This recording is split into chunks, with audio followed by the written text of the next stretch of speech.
have been given by the ministry 5 sites. Well, I was working in London in 2000, and I got a phone call, and I got an invitation to come work on a project for a client down in Cape Town in South Africa. And it was raining outside in London, and I thought it's summer in the wine country in South Africa. This is a pretty easy decision. And the experience turned out to be very different than I thought it would be, and I ended up spending a lot of time with very poor people in South Africa who were customers of this company. And the problem that struck me the most was that a lot of the women and girls spent almost all of their time looking for water to drink, to cook with, to live their lives with.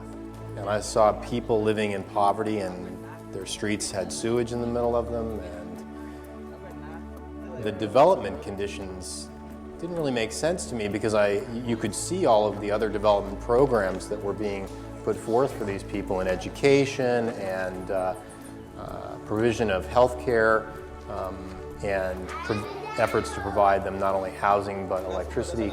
And at the same time, if we don't have water, you don't build a house in this country. The blueprints have pipes in them.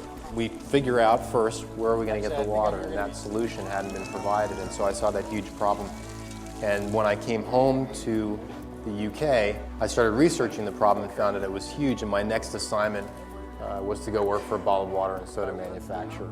And so as I analyzed that market for the customer, I realized, well, on the one hand, you've got all these people, 1 billion people who don't have access to clean water, and more than 2.5 billion people who don't have access to sanitation services. And then, on the other hand, you have probably 500 million people buying bottled water in Europe, the United States, and the wealthier countries of Asia. These people have a need. They want to get easy access to convenient water.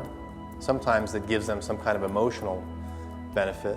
But what if there's an intersection where those two people, those two markets, if you will, there's something there where I can create a business, a brand platform to take their demand and help them and help the people who are buying this to understand this huge problem. In the dry season, there's no adequate water, so it is pumped, as she says, because there are too many people. Actually, this is only meant between 100 and 50, maximum 250 people, if you are well designed. So if 1,000 come to collect water from this one, for a shorter period, it definitely dries because it doesn't have what we call a permanent recharge. Okay. Do they remember who built them? Was it the government or an NGO? Okay. Kwanza, hivi visima vijengwa na nani? Kweli? Bali bado ni huo. Hii ni maji ya kunywa.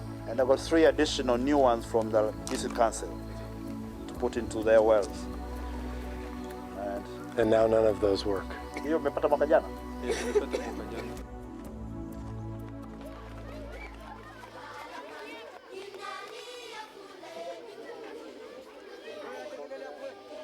Thank you for welcoming us so warmly. Thank you for your songs and for bringing your village and your people together. And we appreciate the opportunity to meet you and look forward as well to the end of this, the completion of this project and to the provision of water to your community.